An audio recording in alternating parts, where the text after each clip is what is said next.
Miss Kobayashi's Dragon Maid came back spicy. I already knew it was going to be a tad spicy with the new dragon Ilulu, which, the internet wanted to cancel Dragon Maid for her character design alone.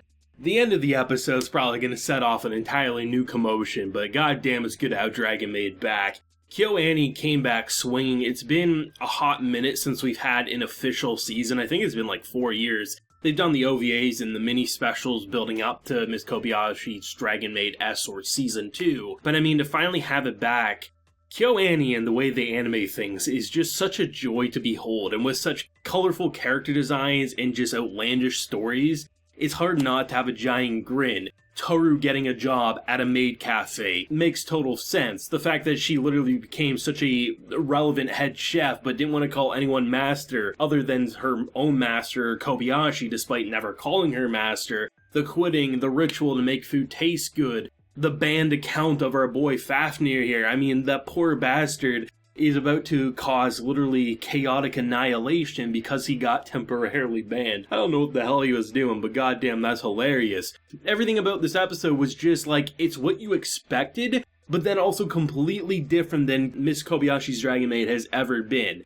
The character design of Ilulu alone has so many possibilities of horrible and amazing things to occur, and the fact that she assumed that Kobayashi was only interested in being around Toru because she was lustful and, as she says, horny, and she tries to use her body as a way to, taunt her, and then she just gets those melons smacked away.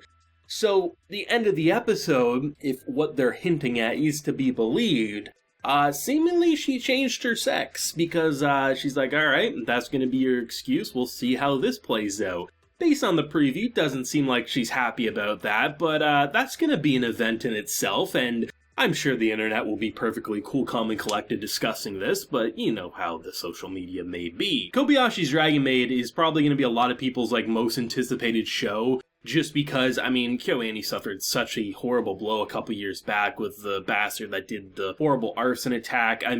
Dragon Maid was already wildly successful. I feel like given what happened and this feeling like a return to classic KyoAni, there's going to be a lot of eyes towards this, and just looking at production snippets and things like that, reading what people have been mentioning about it, it just felt like this was going to be a technically impressive series once again, and seriously, it's been a while since I watched Season 1, I have rewatched Season 1 one time, that was a year after it officially ended, but still, it's been a while, but from what I can remember, this even surpasses what we saw in the first season on a technical level. Toru always has amazing animation, but just everything about it, from the action scene, which was straight out of a peak shonen episode, to the classic, just KyoAni slice of life, really energetic movements. You kick off the episode with Toru moving more than most anime characters. She's literally moving her body in every which direction. There really isn't a stiff looking shot.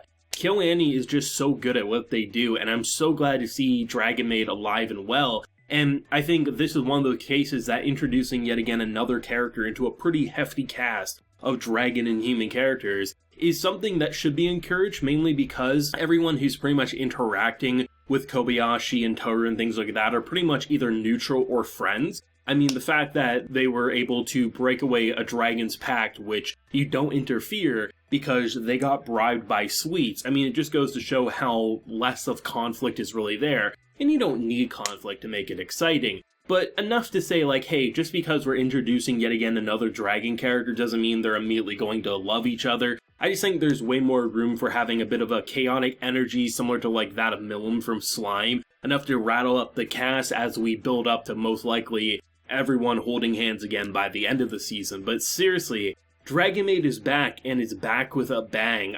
I especially love, I think probably out of everything I saw in this episode, my favorite part had to have been the train scene between Kobayashi and her, because for a dragon, very curious, why is this human so intriguing to everyone?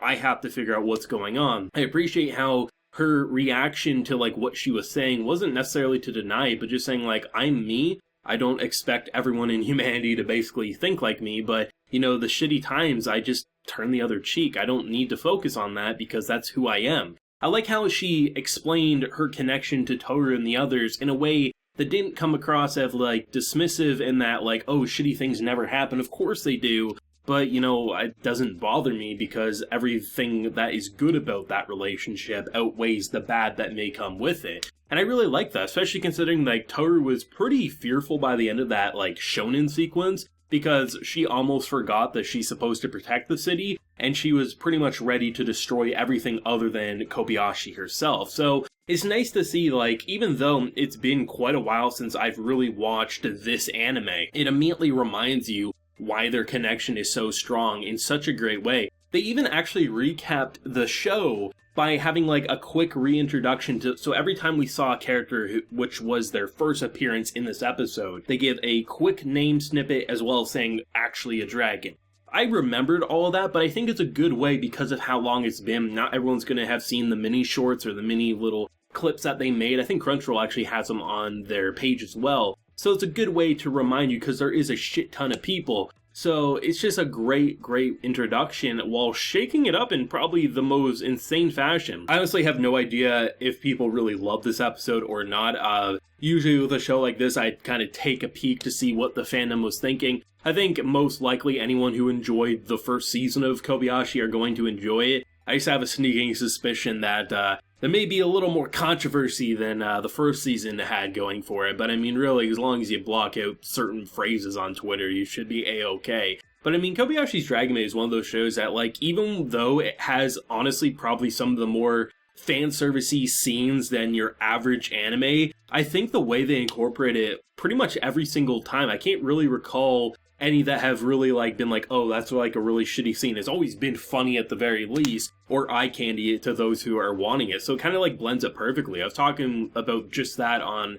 the podcast for What Will We Watch with my friend JC, and it's like, you know, both of us who don't go out our way to find fan servicey animes, I mean, it's hilarious with how they introduce it in Kobayashi. And I mean, a scene that normally would be so, like, okay, we know what you're doing, like that Kobayashi as well as Ilulu scene where she was, like, literally rubbing her tits in her face. I think it was an absolute blast and a riot, but I mean, everyone has their preferences, sure, but I'm sure the internet will be perfectly cool, calm, and collected with that. I mean, you kick off the first season with literally a dragon coming home saying, hey, we made a deal when you were drunk. So how do you top it? Well, the end of the episode is seemingly how they do it. And honestly, I'm looking forward to more Kobayashi's Dragon Maid. I think it will be a blast. And I mean, on a visual level alone, it's enough to keep you entertained. But with all those voice actors, the amazing soundtrack, the music, opening, ending, the individual pieces that play when characters are talking, this show's going to be a riot. And in terms of an introduction, they definitely got your eyes attached to Ilulu in more ways than one.